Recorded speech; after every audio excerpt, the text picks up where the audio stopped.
posibilidad ng tagumpay o kabiguan, ng ligaya o lungkot. Kaya marapat lamang na tanggapin si Jesus bilang tagapagligtas at Panginoon. At matapos yun ay panariwain ang katapatan at paglapit sa Kanya bawat araw o day by day. Ang day by day ay naglalayong umalalay sa pang-araw-araw na pamumuhay. Narito po si Kuya Ed Lapis sa mensaheng pinamagatang 3 Laws of Planting.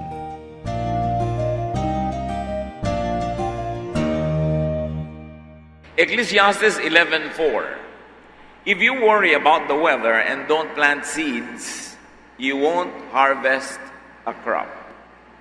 Pag lagi ang tao ay natakot na baka umulan, baka malugi, baka masira ang pananim, hindi na magtatanim pa kahit kailan, kaya wala namang aanihin. Sa pagsapit ng bagong mga pagkakataon sa buhay natin, ang ating pag-aaral ngayon, pinamagatang 3 Laws of Planting. Ang 3 pinakamahalagang mga dapat na ialok-tuntunin sa pagtatanim. Salamat Panginoon dahil pwede kami magtanim at dahil dyan pwede kaming umani.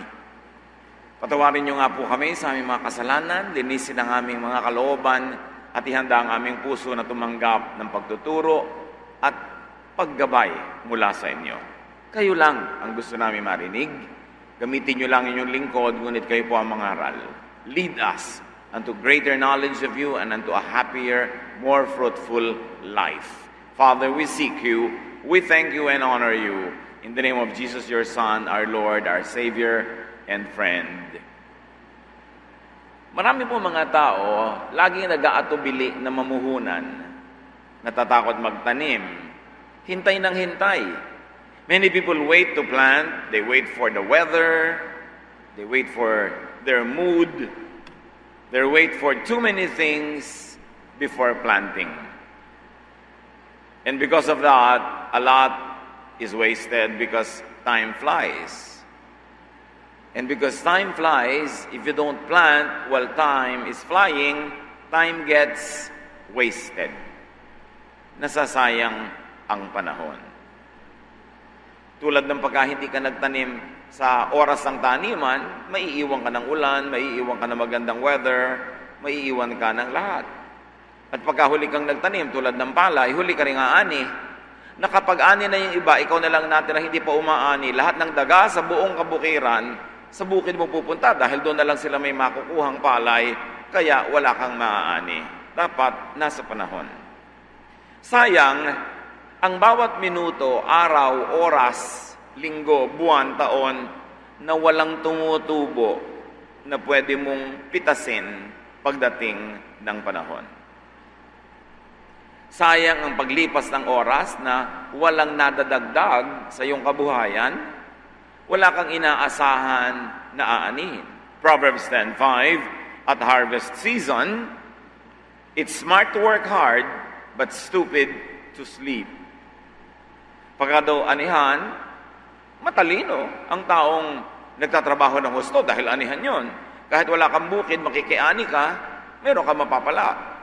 Pero napakalaking kahangalan daw, ang itulog, ang oras ng dapat sana ay pagtatrabaho. Yan man ay oras ng pag-ani o pagtatanim, pareho lang. Dapat ang tao laging may ginagawa para umani. And remember that when we use the word planting here, we mean agriculture,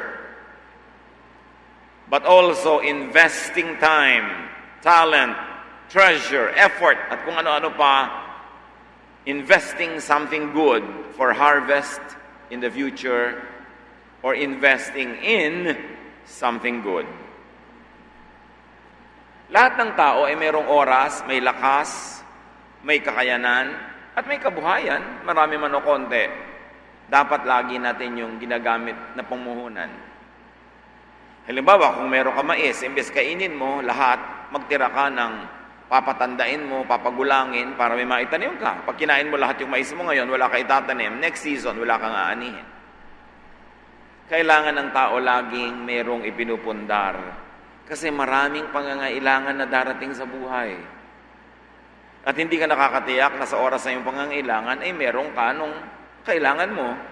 O merong tao na maaawa at tutulong sa iyo, kaya kailangan ng tao laging nagsisikap. What are the 3 laws of planting that we like to focus on today? 1, plant and then wait for harvest. Magtanim na muna bago maghintay, at ang hintayin ay yung anihan. Hindi yung naghihintay ka muna bago magtanim. Do not wait to plant. Do not wait for too many things. Do not wait too long before planting. Kasi lumalakad, tumatakbo ang panahon. Ang panahon hindi naghihintay kahit kanino. Kahit sa hari o kahit sa pulubi, babae o lalaki, mayaman o mahirap, mangmang o matalino, walang hinihintay ang panahon, hindi ito tumitigil sa pag-andar. At paghintay ka ng hintay kung kailan ka mamumuhunan, kailan ka magnenegosyo, kailan ka magtatrabaho, kailan ka magtatanim, maiiwan ka ng panahon. Kumisan, merong mali ang timing, hindi pa pala dapat magtanim, nagtanim na, nalugi tuloy, pero overall, mas malaking kalugihan at mas malaking kamalian ang maiwanan ng panahon. At lalong-lalo naman yung dahil sa pagsisiguro ay hindi na nagtanim kahit kailan. Ecclesiastes 11:4, if you worry about the weather and don't plant seeds, you won't harvest a crop. At ano yung worry? About risks. Mag-aaral ba ako? Baka naman hindi ako makatapos. Mag-e-enroll ba ako? Baka bumitin ako sa gitna, hindi ko matapos ang semestre. Mamahalin ko ba ang taong ito? Paano kung hindi niya ako mahalin? Malugi ako. Mamumuhunan ba ako? Paano ako kung malugi? Magtatanim ba ako? Paano kung abutan ng baha, ng bagyo, ng peste? Paano kung sa oras ng harvest ay mababa ang presyo ng aking aanihin? Maraming worry. At pwede tayong magkamali kumisan talaga sa pamumuhunan, pero mas malaking pagkakamali ang sobrang playing safe na hindi ka na namuhunan kasi wala kang aasahang tubo. Wala kang aasahang kita. Talagang maraming risk ang buhay. Maraming pakikipagsapalaran. Just study well, make the best decision based on knowledge, and then plunge into planting. Yung sobrang sigurista, yun ang nalulugi sa buhay dahil wala rin siyang potential to earn. Another law of planting is that plant what you want to harvest. Sabi nga ng matatanda, ang santol ay di namumunga ng mangga. So kung gusto mong umani ng mais, magtatanim ka ng mais. Gusto mong umani ng bigas, magtatanim ka ng palay. Gusto mong umani ng kung ano man, dapat yun ang itatanim mo. Kasi kung anong itinatanim, yun ang inaani. Gusto mo magkapera, namumuhunan ka ba, nagtatrabaho ka ba? Kung ang itinatanim mo ay tulog, katamaran, bisyo, huwag kang umasa na may aanihin ka. Kaya karamihan ng mga tamad, mga may bisyo, ang inaani ay yung ani ng iba. Ang mga tamad na kapatid, ang aging ipinanggagastos, kita ng kapatid nila. Ang mga ginagastos ng mga kapatid na kirami-raming anak na hindi nagsisikap sa buhay, dinidilhensya sa mga kapatid nilang nagsisikap sa buhay. Ang ginagastos ng may mga bisyo, nagda-drugs pa at kung ano-ano, kita ng nanay nila o ng asawa o ng anak nila. Sinisip-sip nila ang dugo ng kapwa dahil hindi sila nagtatanim sa sarili nilang pagod at sa sarili nilang panahon. At lalo sa lipunan natin, napakaraming ganyan. Dapat tumigil na tayo ng pangkukonsinti sa mga batugan. Tumigil na tayo ng pangkukonsinti sa mga sobrang dependent, nakasandal, walang ginagawa kundi manghingi. Kung magkamatayan sila sa gutom, di nabawasan ang pabigat sa lipunan. Sobra kasi tayong mahabagin, sobra tayong mapagbigay. Ang nagiging nangyayari, nagiging mga konsentidor na tayo. Binibigyan natin ng gantimpala ang mga tamad at pinarurusahan natin yung masisipag. Ipinapasan natin sa kanila ang lahat ng gastusin, ang lahat ng pahirap, at inililigtas natin yung mga tamad o tengang kawali o yung mga nagpapalusot. So ang nangyayari, ginagantimpalaan natin yung pangit na ugali at ang pinahihirapan natin ay yung magandang ugali. And that is not godly. Even Paul says that he who does not work should not eat. Pagka alam ng mga tamad, natitikisin sila, magsisipag yan. Pagka alam nila na hindi mo sila patuloy na kukonsintihin, anak sila ng anak, tapos sa'yo hihingi ng pang-enroll, silang mag-asawa ang nagpapakasarap sa kanilang pulot gata, tapos sa'yo hihingi ng panggatas, tama ba yun o mali? Galatians 6:7, you cannot fool God, so don't make a fool of yourself. You will harvest what you plant. Aanihin mo ang iyong tanim. Kaya ang tanong, mga kapatid, ito, ano ang inaani nyo ngayon? Marahil yun ang inyong tanim. O kaya, nadadamay kayo sa mga kapwa nyo o kamag-anak na hindi nagtanim, kaya ang konti tuloy ng pinapakinabangan nyo sa inyong sariling ani. O kaya, sobra kayong konsentidor sa iba. Hirap na hirap kayo sa pagsuporta ng kanilang mga luho sa buhay. Pero kung ano, tanim yun ang ani. Kaya iba nagtataka, bakit po kayo ako hirap na hirap sa buhay? Anong tanim mo? Kasi Diyos na ang may sabi, kung anong tanim, yun ang ani. Ngayon, kung ang sipag-sipag mo, ang ganda-ganda lang yung ugali, wala ka pa rin ani ngayon, baka next month, next year, aani ka na. Kasi may itinanim kang mabuti, may inaasahan kang aanihin. Pero yung walang itinanim, walang dapat asahan, at hindi dapat umasa. So plant good seeds to harvest good fruits. Plant good deeds to harvest good things. Maraming nagtataka, bakit po kaya kahit saan na lang ako pumunta, inaaway ako ng mga nagiging office mates ko? Aba, anong tanim mo? Alam nga wala kang ginagawang masama, inaaway ka. Kahit saan ka nalang pumunta, sila ang masama, ikaw ang tama. Dapat mong gawin na yung manalamin. Bakit ako umaani ng ganito? Ano kaya ang itinatanim ko? Baka naman hindi ko alam, nagtatanim pala ako ng pangit, kaya umaani ako tuloy ng pangit. Ang dapat sa tao, sinusuri ang sarili. Hindi laging sinisisi ang kapwa, sinisisi ang mundo, sinisisi ang Diyos, ang langit, ang mga bituin, ang mga bulkan, at mga bato sa dagat. Tayo ang gumagawa ng buhay natin. Pag nakakadalaan ka, pag nakikita ka, nagtatakbuhan ng mga kamag-anak mo, iniiwasan ka, ayaw sagutin na yung mga text, siguro wala kang ginawa kundi mangutang, manghingi, umasa. Sino matutuwa sa'yo? Wala. Kung yung dating mabait sa'yo, hindi na rin masyadong mabait ngayon, konti na lang, baka gasgas na. Nauubusan na ng pasensya. Bakit mo ubusin? Ang iyong tanim, aanihin mo. If you want to harvest good health, for instance, plant good, healthful habits. Gusto mo malusog kapag tanda, pero habang bata ka, wala kang ginawa kundi magbisyo, manigarilyo, kumain ng junk food, magpuyat. Yun ang tanim mo. Huwag kang magtaka pag yun ang inani mo, kasi ang itinanim, inaani. Gusto mong lumawig ang yung kalusugan, hindi necessarily buhay, kasi kung minsan ang ingat-ingat mo sa kalusugan, tapos nabagsakan ka ng nalaglag na kometa, walang kinalaman sa healthful habits mo yon, talagang nangyari lang.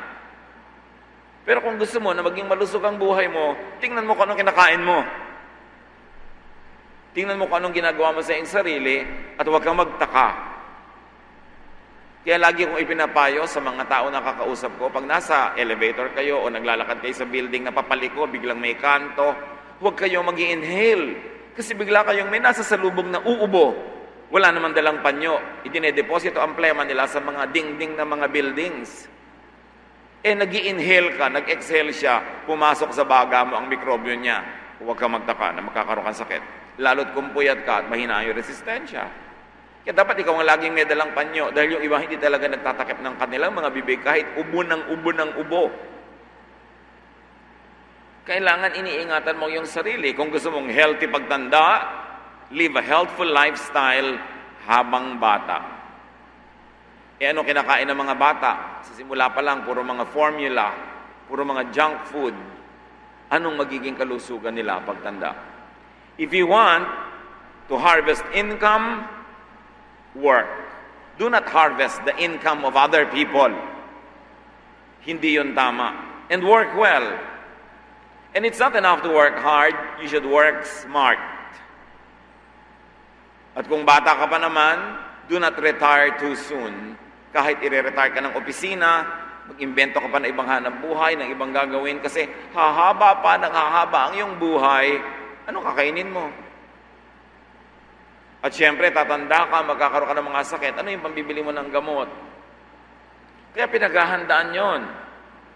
Napakaraming mga tumanda ng tumanda, walang paghahanda. Kasi, nung araw, laging inaasahan ng mga tao, sila ay aasikasuhin ang kanilang mga anak, mga pamangkin, mga apo. Pero hindi na laging totoo yun ngayon. Lalo ang dami-daming tao, bigla-bigla nag-abroad, nawawala sila. Kailangan, kung naiwang ka man, merong natira sa'yo. Dapat hindi mo iniaasa kahit kanino ang magiging kailangan mo habang nabubuhay ka. Napakahalaga naman na kung ikaw ay anak, apo, pamangkin na inaruga, pinag-aral, tinustusan, abay lumingon-lingon ka naman dahil naubos na sa'yo ang dapat sana'y inipon ng mga magulang mo. Wala tuloy silang ipon. Therefore, ikaw dapat ang savings nila, ikaw ang investment nila, at sa'yo sila dapat tumubo.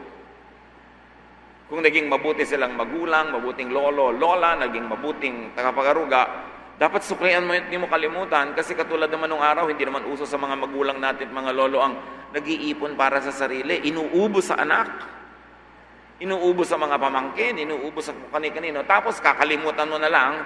That is so wrong. Kasi ikaw yung tanim, dapat meron sa yung ani. Hindi kailangan na kakalimutan mo sila. So, napakahalaga to work hard. And if you're going to work smart, if you could, have investments. Let investments work for you. Let your business work for you.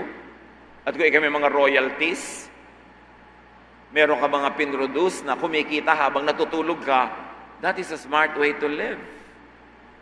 Na hindi isang kahig, isang tuka, isang trabaho, isang sweldo, isang paghihirap, isang kain. So bukas, pag may sakit ka o sarado ang trabaho, wala kang kakainin. Napaka-importanting meron ka pang ibang income na kumikita habang ikaw physically ay hindi nagtatrabaho. Hindi kailangang sobrang maging matalino. Dapat lang nating buksan ang ating mata at makita kung paano nabubuhay ang ating kapwa, ang ating mga ninuno, ang ating mga magulang, at makikita natin na laging maraming kapos na kapos. So merong mali sa style ng pamumuhay, tapos uulitin mo lang, worse pa, di mauulit na naman yung kakapusan na yon. Cyclical na, namamana na lang ang kahirapan, hindi nalalampasan. Napaka-importante na creative tayo in creating wealth. Kung kaya pa nga magkaroon ng passive income through investments, through placements, and if you could, through royalties. If you want to harvest knowledge, plant knowledge, study. Meron, buti ka pa, ang tali-talino mo. Nag-aaral kasi ako, ikaw, yan, text. Tapos nagtataka ka pa, mas matalino ako sa iyo. Nag-aaral ka ba? Alam mo bang ispellin ang Czechoslovakia? Ay, nosebleed. Alam mo yung nosebleed, expression ng mga tamad mag-aral. Tanggalin nyo sa vocabulary nyo yan. Excuse yan ng mga tamad. Kailangan kung nosebleed, pag-aralan mo para next time hindi na uli nosebleed. Last year, nosebleed sa'yo, ispellin yung word na no. This year, nosebleed pa rin, at hanggang kamatayan mo na nosebleed pag wala kang ginawa. Dapat mayroon kang gawin. Dapat ang tao masipag mag-aral, hindi lang sa eskwelahan. Merong magaling maglaba, matuto ka sa kanya, anong stroke niya sa paglalaba. Merong magaling mamalansya, naku, hindi ako talaga magaling mamalansya. Excuse lang yun ang ayaw mamalansya. A willing heart finds a reason to know it. An unwilling heart finds excuses to not know and therefore to not be responsible. Mahalaga, pinapalawak mo ang iyong utak dahil ang daming dapat malaman. Ang daming dapat mabatid. hindi tamad dapat sa pag-aaral. If you want to harvest goodwill, plant goodwill. Magpautang ng pera, magpautang ng oras, ng lakas, magpautang ng loob. Goodwill yon. Ang kabaligtaran nun, yung mangutang, manghingi, sumandal, negative investment yon. Kasi ang bilis maubos ng goodwill at mamaya, tatakbuhan ka na ng mga tao. Gusto mo na may makipaglibing sa'yo pag namatay ka, dapat makipaglibing ka sa mga namamatay. Gusto mong may mag-abuloy sa'yo pag namatay ka, mag-abuloy ka dapat sa mga namamatayan. Gusto mong may dadalo sa kasal ng anak mo, dumadalo ka dapat sa kasal ng anak ng may anak. Gusto mong may magregalo sa'yo, dapat marunong ka magregalo, hindi yung ang tamad-tamad mo, sarili mo lang naginhawa ang iniisip mo pagka may mga okasyon, may mga kasalan, may mga pagsasaya o paglulungkot ang mga tao, gusto mong laging mapuwera sa hirap, ay mag-isa ka pag ikaw ang naghirap. Kasi kung anong tanim, yun ang ani. Hindi mahirap isipin yun. Kailangan lang nag-iisip ka ng konti. Ang mga taong tamad, walang aasahan. At hindi lang tamad yung sa pagtatrabaho o hanap buhay. Yung tamad kang maabala, tamad ka na masira ang mga plano mo dahil i-accommodate mo yung kailangan ng kapwa mo, maghanda ka mag-isa sa panahon ng kagipitan. Yun ang tanim mo Ayaw mong paabala, therefore wala ding aabalahin ang sarili para sa iyo. If you want to harvest righteousness, be righteous. Kailangan may katuwiran, tuwid ang pag-iisip, at huwag magbingi-bingihan sa tama. Marami nagbibingi-bingihan, nagmamanhid-manhidan. Pagkabayaran, laging manhid. Paggastusan, manhid. Pag magko-contribute, sa iba nakatingin. Tanggap ng tanggap, kain ng libre, pero kahit kailan, walang dala para iambag na iahain. Take ng take, get ng get, tapos forget. Tapos magtataka ka, hirap ka sa buhay. Magtataka ka, walang dumadamay sa iyo. Hindi nakakapagtaka yon because you harvest what you plant. Kitang-kita naman yan pag may kainan, lalo potluck, sinong may dala, sino ang wala? Sino ang may dala ng sikmurang walang laman, pero pag uwi, may laman na sikmura, may laman pa ang bag. Madaling malaman kung sinong lagi nagpapalusot, kung sino laging makunat. Yung year after year after year, inaasikaso mo, binibigyan, pinapakain, nireregaluhan, pero ni minsan hindi mo lang magregalo sa iyo. Puro tanggap ng tanggap. Sa kapalagay nyo, natutuwa ang Diyos sa ganon. Hosea 8:7, if you scatter wind instead of wheat, you will harvest a whirlwind and have no wheat. Kung ang tanim mo daw ay hangin, ang ani mo ay bagyo, huwag kang umasa na may magandang ani ang pangit na tanim. Matthew 7:17-20, sabi ng Panginoong Jesus, a good tree produces good fruit, and a bad tree produces bad fruit. A good tree cannot produce bad fruit, and a bad tree cannot produce good fruit. So pag pangit yung fruit, alam mo, pangit yung tree. So pag pangit ang ani natin, alam nating pangit ang ating tanim. Simple yun. Bad manners, bad lifestyle, bad habits produce bad fruit. You are a direct cause of the effects in your life. Ikaw ang major and active participant in the making of your life. Hindi ka biktima ng universe. You make your life. Kuminsan lang hindi ka masyadong aware, kaya dapat maliwanag ang isip at alam mo kung anong yung pananagutan sa mga nangyayari sa iyong buhay. Another law of planting, plant in season. Sabi nga ng mga lola, sa tamang panahon. Dapat nagtatanim ka. Ano yung pinakatamang panahon? Pag malakas, pag malusog, pag masagana, pag kaya, magtanim ng magtanim. Malakas ka ngayon, mag-alaga ka ng mahina. Hindi mo alam kung kailan ikaw naman ang hihina at aasa ka sa alaga lang ng malakas naman sa panahon na yon. Meron ka namang kaya, huwag kang laging magpalusot. Huwag kang magbingi-bingihan at magbulag-bulagan sa gastusan. Tumulong ka kasi kaya mo naman ngayon. Panahon para magbigay kasi meron ka. Kasi hindi ka sure na lagi kang meron. At darating ang panahon, ikaw naman ang aasa sa bigay ng mayroon. Meron kang isinuksok, meron kang mabubunot, meron kang tiyaga, meron kang nilaga, meron kang tanim, therefore meron kang ani. Akala ng iba ang wise nila, pag lagi silang nakakalamang, lumiligtas sa gastusan, pinapahamak na lang yung iba. Pag ikaw ay responsableng member ng family at napasimula na ikaw ang gumagastos, laging ikaw na lang ang nakatoka, naka-assign, hindi na sasali yung iba. Akala nila ang wise nila, pero tingnan nyo ang mga buhay. Kung masagana nga ba o hindi, hirap nga ba o maginhawa, at kung may pera man, bigla-biglang nawawala sa isang masamang ihip ng hangin. Nababawian, kasi pagka binigyan ka, kasi hindi ka nagbigay, langit ang babawi mula sa iyo. At mas mahigpit bumawi ang langit. Mas mahigpit, humagupit ang langit pag langit ang namalo. Kaya dapat mag-volunteer ka na huwag mapalo. Mag-volunteer ka na huwag forcibly, mahingan, magbigay ka na lang kusa. Because life is inhaling and exhaling, it is getting and giving. It is loving and being loved. It's always a cycle. You've got to complete the cycle of life. And that cycle is giving and receiving, giving and receiving. That's why even to the works of God, we give because we receive from God.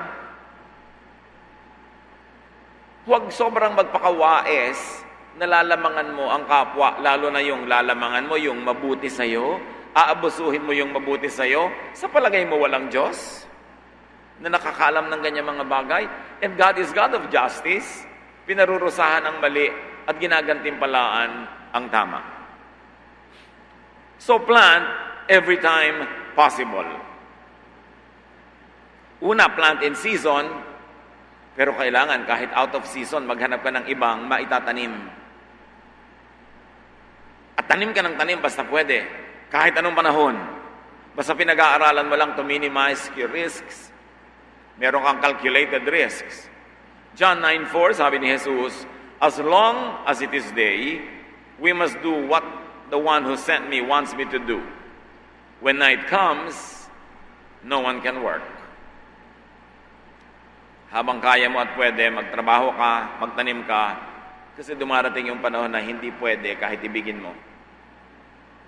At malungkot yung dumating ka sa pagkakataon na gusto mo na gumawa ng mabuti pero di mo na kaya.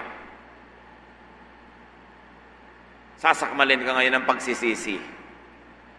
And there's nothing more vain or bitter than a man or a woman advanced in years possessed by regrets. Habang may pagkakataon, gawin ang mabuti, walang kalugihan doon. Yung Proverbs 31:18, sabi tungkol sa isang babaeng uliran, she knows when to buy or sell, and she stays busy until late at night. Masipag ang babaeng ito. So pag walang kabuhayan ng tao, malamang ay tamad. O kaya masipag pero hindi smart. Pagod na pagod pero wala namang kinikita. O kaya di pa lang harvest time. So maghintay, umasa at patuloy na gumawa ng mabuti. O kaya paminsan-minsan talaga lang kapuspalad. Pero yung tinatawag na kapuspalad, paminsan-minsan lang yan. Hindi yan ang rule, exception yan. Kasi it defies logic. Yan ang sinasabi ni Solomon na time and chance happens to all. Meron talagang kahit nagsikap, kahit mabuti, hindi pa rin pinalad. So, kumanta ng leron-leron sinta. Kapus kapalaran, humanap ng iba. Try again. Hindi ko minsan ka lang nalugi, hindi ka na magnenegosyo buong buhay. Hindi ko minsan ka nasaktan sa pag-ibig, hindi ka na iibig muli. Laging magleron-leron sinta. Makakatsyempo ka rin. At sa dinami-rami ng paulit-ulit mo ng paggawa ng mabuti, you're increasing the chances that you will have a good harvest. At yung babae ng Proverbs 31:15, she gets up before daylight to prepare food for her family and for her servants. At sa ibang translation, she prepares not only food but also the work to be done by her servants that day. Organized. Mahilig magnegosyo pero hindi napapabayaan na siya ay asawa at ina sa loob ng tahanan. May balance. Balanse dapat ang buhay kahit yung mga mahilig maglingkod sa Diyos. Huwag yung puro lagi nasa church, nasa ministry, tapos walang pagkain sa bahay nyo. Napapani sa mga sinaing sa kaldero. Nilulumot ang mga damit na nakababad sa batya. Tapos praise the Lord ng praise the Lord. Pagka hindi kayo binugbog ng asawa nyo pag ganun. Walang madadala sa Panginoon yung puro Lord, Lord. Mga kabataan na sa church, ministry, hindi tumutulong sa magulang, hindi naglilinis ng bahay, ang tatamad sa bahay, tapos serving the Lord. Dapat balanced. Kung nagsiserve kayo sa church, dapat di nyo pinapabayaan ang mga pamilya nyo dahil yan ang unang ministry. Balansihin. Hindi magsasara ang church kung absent kayo paminsan-minsan dahil nag-aalaga kayo ng may sakit na anak. Hindi yung nakatirik na ang mata ng anak nyo magpa-practice ka pa sa choir. That is commendable, but not advisable. Kasi merong emergency sa pamilya na dapat inuuna. Pero hindi naman lagi na walang kadahi-dahilan, absent ka na sa church. Dapat pinipili mo yung talagang valid. And God will understand that. Yung iba kasi, excuse nila yung church. Ayaw lang magtrabaho sa bahay. Lalo mga kabataan, may practice ng 30 minutes, tapos nasa mall ng 3 hours. Akala ng magulang, naku, ang anak ko, practice sa Panginoon. Ang galing-galing naman. Yung pala lustay ng lustay sa mall. Dapat may balance ang tao sa lahat ng ginagawa. If you want to plant in spite of risks. Laging merong pagbabaka sakali. Laging merong posibilidad na malugi. Tulad nga ng ating pinakabasa-basa at pangatlo na ngayon, Ecclesiastes 11:4, if you worry about the weather and don't plant seeds, you won't harvest a crop. Accept occasional losses. It's part of life. But generally, if you keep on doing well, the losses will be little. They will be tiny dots in an otherwise long, happy line. So do not be discouraged or inhibited or paralyzed by worry and fear. Jesus says in Matthew 6:34, don't worry about tomorrow. It will take care of itself. You have enough to worry about today. Huwag lagi mag-alala. Gawin mo ang tama, gawin mo ang mabuti, manalangin ka, and then leave the rest to God. So if you want to harvest good health, live physically, mentally, and spiritually healthful lifestyle. 1 Timothy 5:23, sabi nga ni Paul kay Timothy, stop drinking only water. Take a little wine to cure your stomach ailments. Dapat may ginagawa ka. Do something. Meron pang nagtatanong sa akin sa Facebook, normal po ba sa mga anak na mahigit 1 week na nagle-labor? Ha? Nasa ospital ba kayo? Hindi po, nasa bahay. Abay, dalhin mo sa ospital ang asawa mo, 1 week nang nagle-labor. Mahirap na gawin yan. Dapat kumuha na kayo ng medical attention. You've got to do something. Kahit ka prayerful, kahit ka spiritual, nakatira ka sa katawang lupa, dapat may gagawin kang earthly and practical. At sabi sa Ecclesiastes 11:10, rid yourself of all worry and pain because the wonderful moments of youth quickly disappear. So do not be a worrier. Proverbs 17:22, if you are cheerful, you feel good. If you are sad, you hurt all over. At ang ganda sa Tagalog, ang pagkamasayahin ay mabuti sa katawan, at ang malungkuti unti-unting namamatay.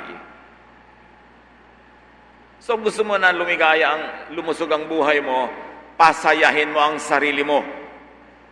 Kasi ang iyong damdamin, ang iyong emosyon, ay may diretsong kinalaman sa iyong kalusugan. Pag lagi kang malungkot, magkakasakit ka. Kadalasan nga, yung lungkot ang dahilan ng sakit. Kaya pasayahin ang sarili, umimbento ng saya kung kailangan at iwasang maglungkot-lungkutan. Magsaya, magpakasaya, at magpasaya sa kapwa. Ministry yan. Dapat pag nakita ang mukha mo, natutuwa yung tao, hindi natatakot, ay mangungutang, ay manghihingi, ay mga-abala, binibigyan mo kapwa mo ng sakit. Dapat pag nakita ka, tuwang-tuwa, dahil siguradong kung wala ka mang dalang material gift, masaya kang kasama, meron kang gagawin, masipag ka. Kung makikitira ka sa kamag-anak kahit ilang araw, at iyakin nyo ilang araw lang, hindi pagkatagal-tagal, kahit ilang araw, hindi ka tamad, yung ang sipag-sipag mo, na ang linis-linis ng bahay dahil nandun ka, naguhugas ka ng plato, naglalaba ka, sigurado lagi kang welcome. Pero yung bisita ka, ang tamad-tamad mo, ang lakas-lakas mong kumain, tapos may bit-bit ka pa ng mga kaibigan mo, dadagdagan pa yung pakainin nung nagpapakain lang sa'yo, aba, walang matutuwa sa'yo nun. Hindi naman mahirap isipin yun, mga kapatid, di ba? Natutuwa tayo sa taong nagpapagaan sa buhay natin at ayaw natin doon sa nagpapabigat. Magulang na lang ang pinakamahaba ang pasensya, pero kung minsan nauubusan na rin. Kung kapatid mo lang, hindi mo naman magulang, aba, iba ang level ng pasensya nun. At lalo kung hipag mo lang, at lalong-lalo naman kung di mo kaano-ano, aba, dapat useful ka. Kung gusto mong welcome ka, dapat useful ka. Sasabihin ng iba, kaya naman yan gusto yun, pinapakinabangan niya. Natural, kaya kung gusto mong magustuhan ka, di kapakipakinabang ka rin, nakikinabang siya. Ganun ang buhay. Pagsasawaan ka tuwing laging bad news, pag nandyan ka. Kung you want to harvest income, you have to work. Kawikaan, 24, 33 hanggang 34. Kaunting tulog, bahagyang idlip, sandaling pahinga at paghahalukip-kip. Samantalang namamahinga ka, ang kahirap ay darating na parang armadong magnanakaw upang kunin ang lahat ng iyong kailangan. Ganun ang nangyayari sa tamad. Laging namamahinga, hindi naman pagod. Tulog ng tulog, hindi naman puyat. Kain ng kain, hindi naman nagtrabaho. No? At pag may mga trabaho, gastusan, nagsasawalang bahala, laging nakatunganga.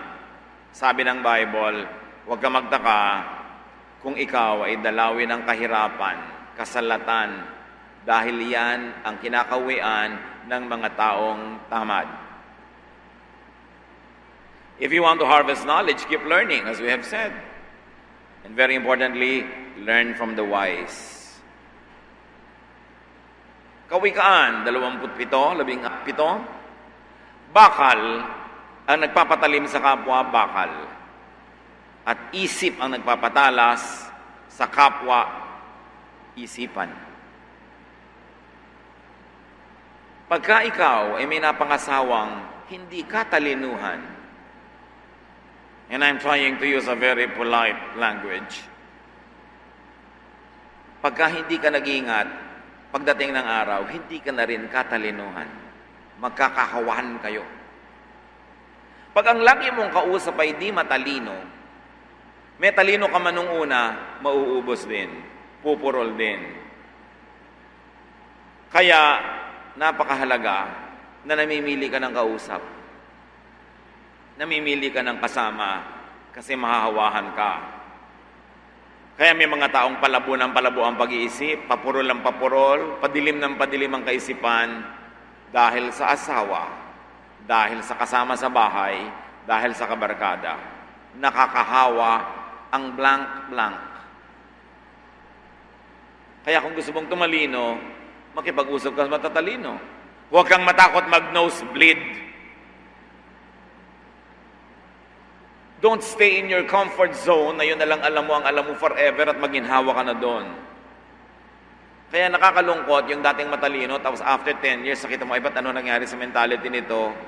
Kasi pala, ganun sila mag-asawa. Ganun sila mag-usap. Yun ang topic nila. Ganun ang buhay nila. Naging ganun siya. Ingatan kung sino ang kasalamuha.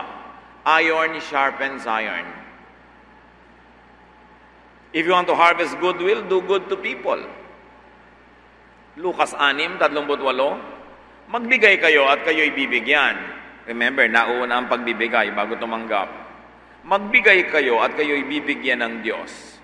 Hustong takal, siksik, liglig at umaapaw pa ang ibibigay sa inyo.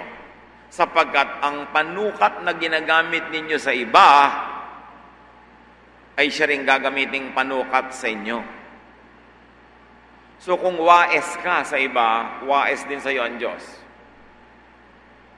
Kuripot ka sa iba, kuripot din sa iyo ang Diyos. Nang lalamang ka sa iba, hindi ka pagbibigyan ng Diyos. Kasi ang tanim, ani. Hindi puro panghihingi, hindi puro tiway, hindi puro pagmamaang-maangan, paggastusan na. Kasi yun din ang ibabalik sa'yo ng langit. Pag ikaw ang nangangailangan, magmamaang-maangan din ng Diyos. Dahil pag nangangailangan ng iba, nagmamaang-maangan ka. Kaya hindi nakakataka na yung mga ganitong tao, kahit na ang kukuripot, kahit ang tatalino sa tingin nila, wala pa rin naman nangyayari sa buhay. Galatia 6:9, kaya huwag tayong magsawa sa paggawa ng mabuti. Pagdating ng takdang panahon, tayo ay aani kung hindi tayo magsasawa.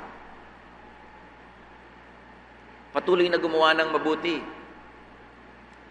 at patuloy magsalita ng magagandang mga pananalita. Hindi laging, wala akong pera, kahit meron. May mga kilala akong kay rami-raming pera nung araw, pero laging sabi, wala akong pera, buti ka pa, may pera ka. Ayun, nawala na sila ng pera. Naging totoo na. Kasi laging sinasabi. Sa takot mahingan, sa takot mautangan, laging wala akong pera, nawala tuloy. Pagka sinasabi mo, mangyayari. Kasi ang Diyos nga, sabi niya, let there be light. Nagkaroon ng light. No? Let there be this, let there be that. Nangyari. And there is God in us because we are the temple of the Holy Spirit. We were created in God's image. There is power in our speech. Kaya yung sabing mahirap ang buhay. O tingnan mo, mahirap nga buhay niya. Yun ang lagi niyang sinasabi. Mahirap ang buhay. Malungkot ang buhay. Kaya tayo dapat i-bless natin ang Pilipinas. Hindi lagi yung pangit ang sinasabi natin tungkol sa ating bansa. Yun lang yung lagi nangyayari. You bless with your words. You bless others, you bless your nation, you bless yourself. Hindi yung ganito lang ako kaya nagigigano lang talaga. Hindi marunong magpasalamat sa Diyos. Ang ganda-ganda ng bahay. Pag sabi mo, ang ganda ng bahay nyo, di naman, maliit nga. Hindi sabihin mo, oo nga, nagagandahan din kami, praise God. Hindi naman yabang yun kasi totoo. Ang sarap-sarap naman luto mo, kulang nga yan sa sangkap Gusto mong ibuhos sa kanya yung sabaw dahil ang sarap-sarap na nga, inarte pa siya na hindi masarap. Gusto mo, ako rin nasasarapan. Thank God, meron tayong gana. Why can't you just praise God and enjoy life? Bakit kailangang maliitin yung malaki, papangitin yung maganda? Yun tuloy ang nangyayari. Change your vocabulary for something godly, better, and happy. Totoo ba yun? Tama na yung reklamo. Ang dami-daming dapat ipagpasalamat. Kumusta ka? Malungkot. Kumain ba ka kaninang almusal? Oo. Pasalamat ka, may kinain ka. Ba't di mo sabihin, kumain ako, ba't malungkot? Laging negative. May mga tao kasi laging gusto kinakaawaan sila. Laging kino-comfort. Kaya tuloy, nagiging kawawa talaga. Humanap kayo na mapupuri sa buhay, mapupuri sa kapwa, mapupuri sa sarili, at ibigay nyo sa Diyos ang papuri. Hindi masama yun, hindi yun yabang. Yun ay pagkilala na ang Diyos ay maganda, maayos, mabait, masagana, and it will happen.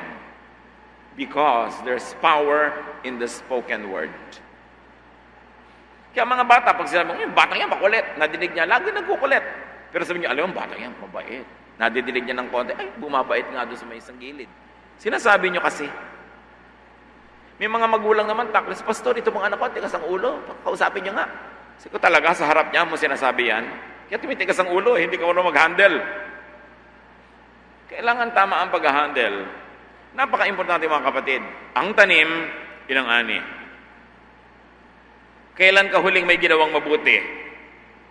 Sa gumawa sa'yo ng mabuti. ilista nyo lahat ng mga taong gumagawa sa inyo ng mabuti at sa tapat ng pangalan nila, ilista nyo kung may nagawa na ba kayong mabuti sa kanila. Kung wala kayong ginagawang mabuti sa gumagawa sa inyo ng mabuti, ititigil ng Diyos ang mabuting project na yon. Kasi hindi kayo nagre-respond. At baka bawiin pa yung mga natanggap nyo. Pag gumawa sa inyo ng mabuti, dapat suklian nyo ng kabutihan. Alam nyo kung bakit maraming taong nagiging masama ang ugali, nagiging maramot? Kasi sa dinami-rami ng kabutihang ginawa nila sa kapwa, walang isinukling mabuti, kung minsan masama pang isinukli, nadadala sila. At pag may taong mabuti na dinala ninyo, kayo ang nagpadagdag sa lungkot ng mundo. Kayo ang nagpadagdag sa hirap ng buhay dahil dati na mapagbigay, pero dahil sa inyo, naging wais na rin, it is your outstanding failure. Dapat na i-inspire natin ang tao na yung bait niya ang lumabas, hindi yung sungit. Yung generosity, hindi yung karamutan ang lumabas. Pero nasa inyo yon kung anong palalabasin yung ugali sa tao. May mga husband nagsasabi, ang wife ko po, laging ganito, laging ganito. Sige, baka yun ang napapalabas mong ugali niya. Kasi ikaw tong kasama araw-araw. May kapangyarihan kang palabasin yung maganda. Ba't ang lumalabas pangit? May pananagutan ka rin dun. Inspire others to be their better selves, not their bad selves. But how you deal with them, how you treat them, and how you reward or punish them will shape their behavior in the future. Let's inspire each other, encourage one another to become nicer, kinder, gentler. Huwag tayong get and forget. At mga magulang, train your children to be givers, to be generous, and to be kind. Pag ang naituro nyo sa mga bata ay selfishness, lugi rin sila kasi walang magmamahal sa kanila, walang mag-a-appreciate sa kanila, so hindi magandang turo yon. Tinuturuan nyo dapat na maging mapagbigay, mag-share ng mga blessing, hindi sarili lang. No? Huwag iasa sa iba, sa malakas o sa may pera ang lahat ng pangangailangan nyo. Kung wala ka, magtiis ka. At kung binigyan ka ng iba ng kusa, salamat, pero huwag silang obligahin. If you want to harvest righteousness, be righteous. Mateo 7:16, makikilala nyo sila sa kanilang mga gawa. Mapipitas ba ang ubas sa puno ng dawag? O ang igos sa matitinik na halaman?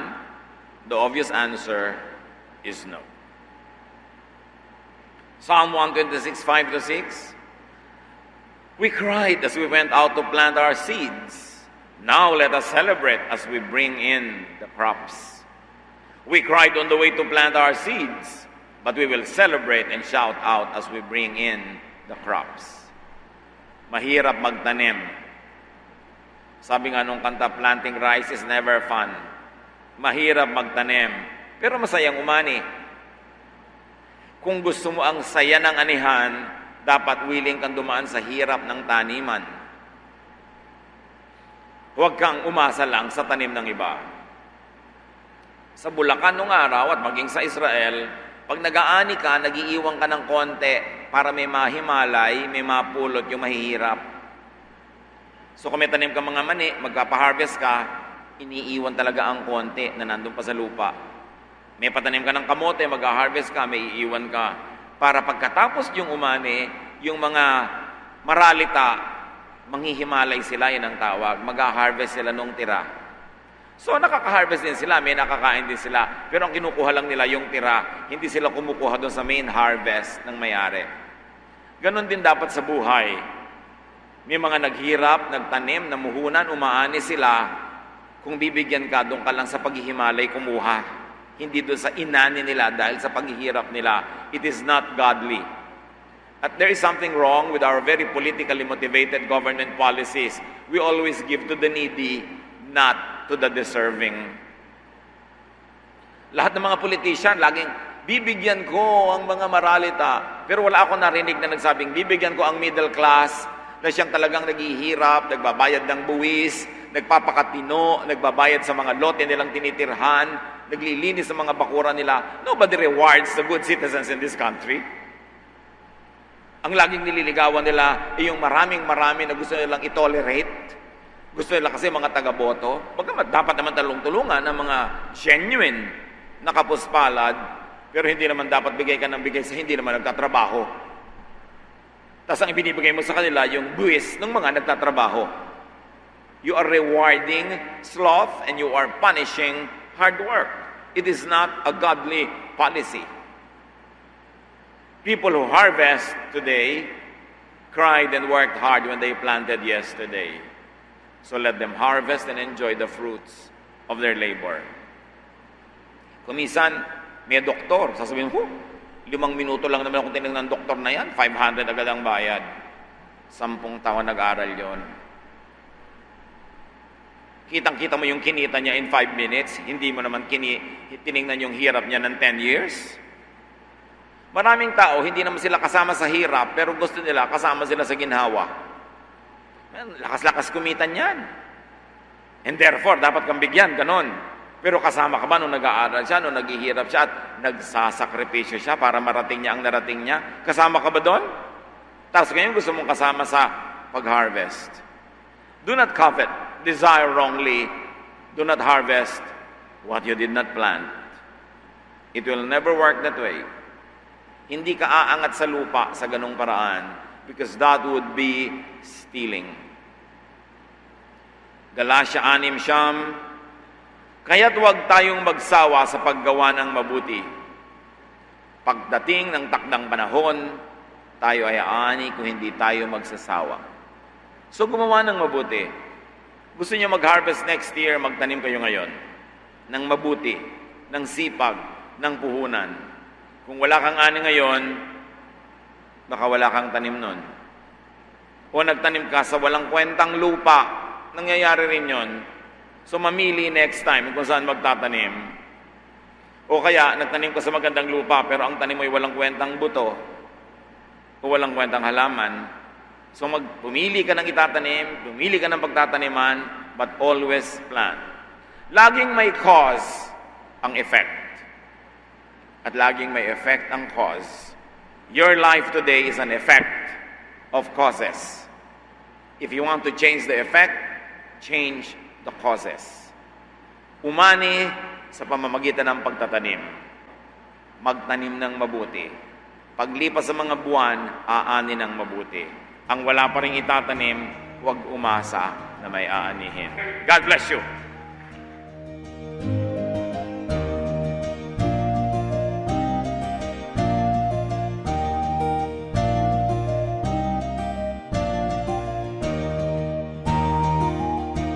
Ang katatapos pong mensahe ni Kuya Ed Lapiz ay pinamagatang 3 Laws of Planting.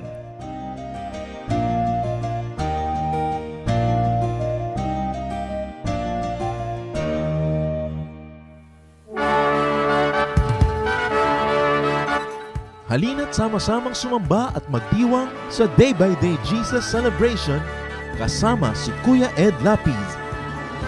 Bulwagan ng Panginoon PICC, 1 Sunday a month, Philippine International Convention Center, Rojas Boulevard, Pasay City. All other Sundays sa mga day-by-day mini-bulwagan ang pagtitipon. Para sa buwan ng Disyembre, gaganapin ito sa December 8, 2024. 8 a.m. ang First Jesus Celebration, 10 a.m. naman ang Second Jesus Celebration. Para sa iba pang detalye, bisitahin ang ating official Facebook page, Day by Day Friends.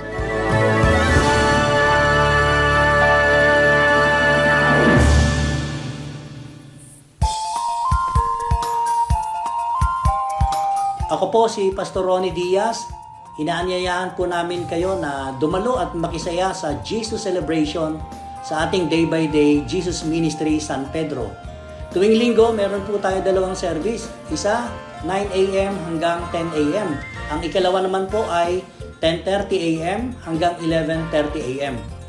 Para po sa karagdagang detalye ng schedule ng ating service tuwing linggo, maaari niyo po kaming kontakin sa 0968-229-0993 at sa 88-361-466. Halinang ipagdiwang ang Panginoong Hesukristo.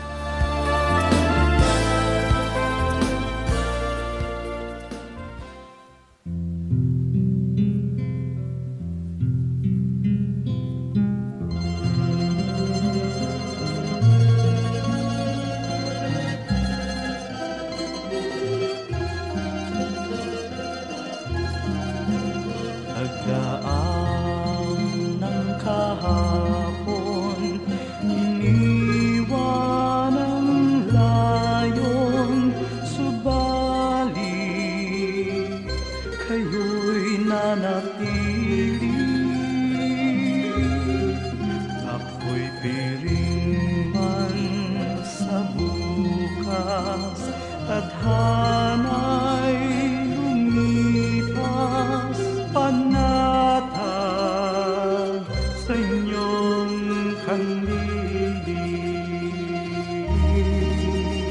O Jesus, sa ulayaw, hatid sa kibuhay, magkapay sa paglalakbay.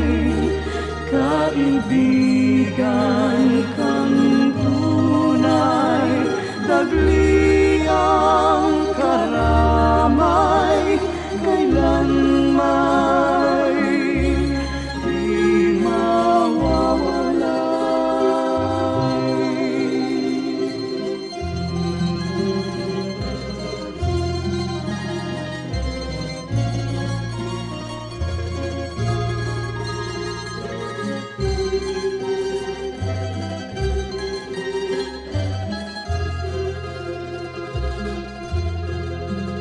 Sa tamis ng iyong hiya, masakit at hirap, sadyang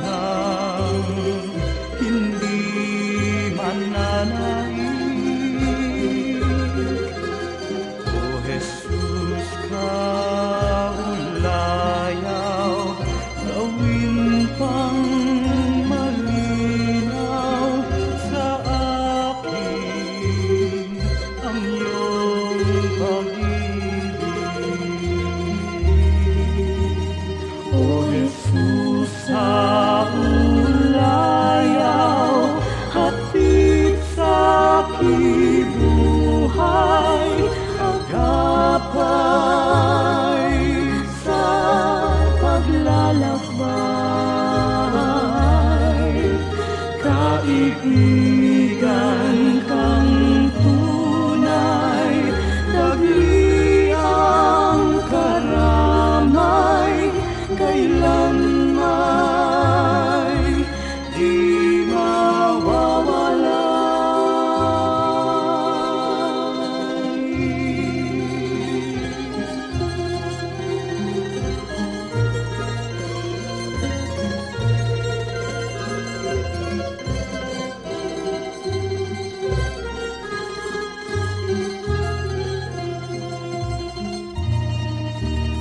O Jesus, sa ulayaw,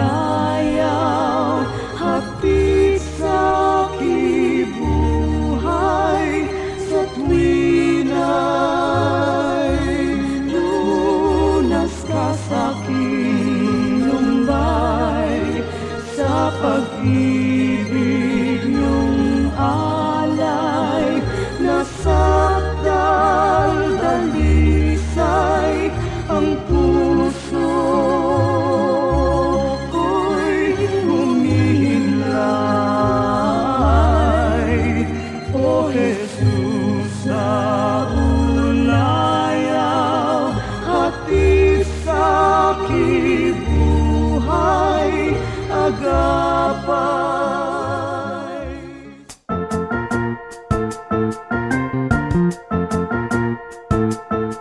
Oras na po para pansamantalang magpaalam ang programang Day by Day.